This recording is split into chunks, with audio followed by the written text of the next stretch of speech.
All right, welcome to the system component identification and test. Here we're going to mix up a little part of video. Hopefully the audio is good. I'm in the lab doing my best to give you good audio. I will do a lot of voiceovers. So although you might see my face and even me talking, I will doing a voiceover portions of it if the audio is poor. We'll also go to a lot of drawings and highlight things. It's very difficult to show you how the meter leads fit, etc. With the camera when you're not in lab. Yeah, we decided to retire some of our older videos on mini splits on our YouTube channel. A lot of them were verbatim right out of this service book. A little hard to read through, a little hard to listen to. We decided to make it more like our classroom environment where we have the opportunity to talk to you guys in a group and actually work on the units.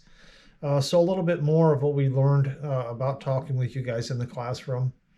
Again, the mini splits we have broken up into groups of videos or sections like we do in lab. And today we're just going to do a quick 5-6 minute video on how the mini splits actually work.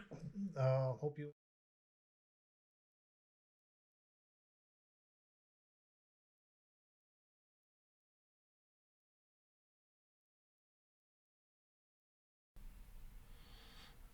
Welcome to the introduction to our mini split modules. This is a little bit of a change from the Daikin training classes, although we are going to do exactly out of the service handbooks from Daikin. Information is not meant to replace any of the Daikin information. We're just enhancing it or going over it with you in a type of a group setting or lab setting.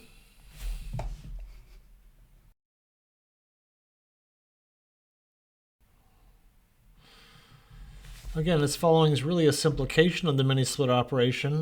We will not discuss in length the heat exchanger temperatures. We will discuss how they affect the parameters and operation of the compressor.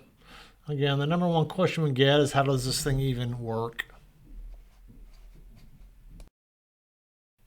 As we discuss the temperatures, keep in mind we have the room temperature and the target temperature as well as the set temperature. And the reason we have 3 temperatures is, of course, we have the what you feel in the room. We choose it to be. We'll have a droop function. We can't turn it on and off every half second to keep it extremely accurate. So we will have a droop. We'll try and get a compressor time of at least 15 to 30 minutes, 1 to 2 cycles per hour on an inverter. The current of the compressor can be limited by the eco operation. During our discussions, expectations will be the eco operation will be off, so we will not limit the current to the compressor. After your standby, up to 3 minutes, we'll have 13 minutes before we go to full speed. The only thing affecting it at this point after the cool call would be the parameters slowing the compressor frequency down. So expectation should be 13 minutes before we have the full frequency of the compressor. During operation, we do have the electronic expansion valve. We'll simplify its operation. It opens and closes with the compressor frequency. It has 470 to 480 steps, as we see here in our limit control. During startup, it will close itself 700 pulses to assure it's fully closed, and then open itself up 400 pulses to prevent any liquid compression from occurring. At this point, when the system starts, it will modulate to match the compressor speed.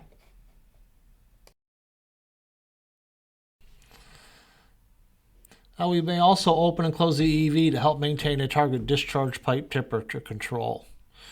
Here pictures are 4 thermistors we're looking to read both heat exchangers, the room temperature and the outdoor temperature, all used to judge and maintain a discharge on the compressor.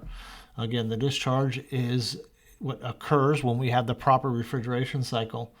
And here is pictured what we would expect on an average working system. The way of temperatures, we'd expect our discharge to be a superheated gas at 132 degrees in this example.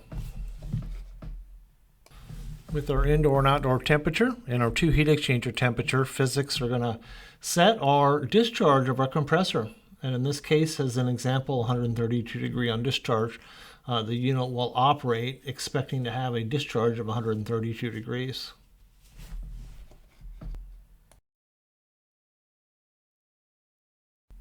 Simplified operation of the outdoor fan would be when the compressor is operational, the fan runs, and it will continue to run 70 seconds after the compressor stops. The only exception is the defrost cycle, when the fan will shut off.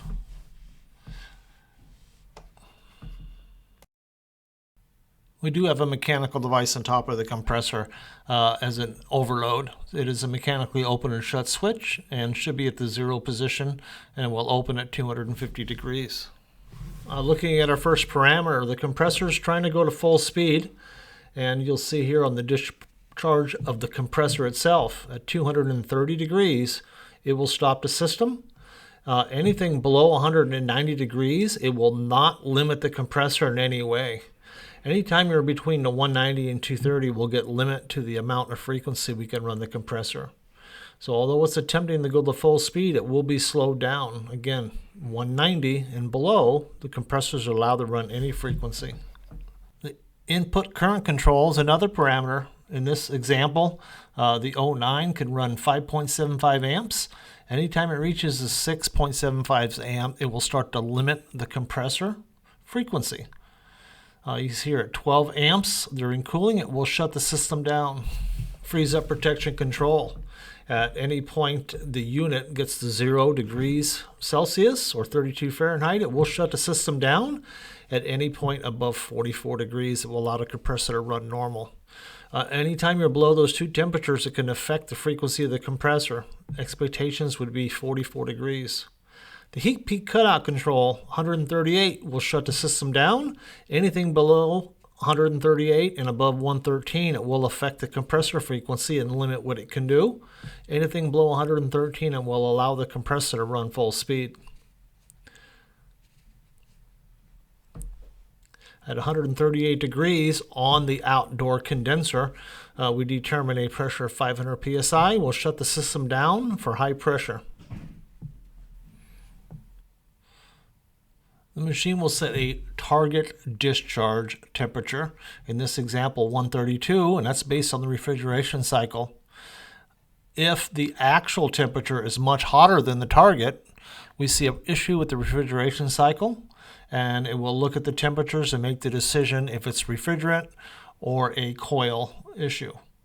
And in this case, with an extremely hot actual discharge compared to a target of 132, we would see we don't have enough refrigerant returning to cool the compressor, and this is how it sees a low refrigerant in a system. And I wanted to keep this video extremely short, so a quick recap. Again, we get a call for cooling. The compressor is going to go from the off position to on to full speed in a 13-minute period, and the fan will run with the compressor. At any point during that 13 minutes, we have too cold of a coil, hot of a coil, or high pressure or discharge pipe issues, will slow the frequency of the compressor down. So expectations should be full speed at that point.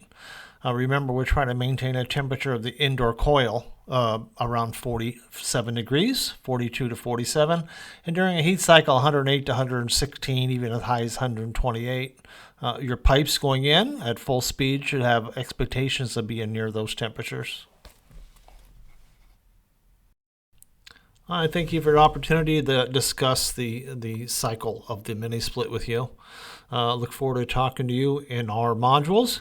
And if you're in the Johnstone Cafferty Group area, look forward to seeing you in class.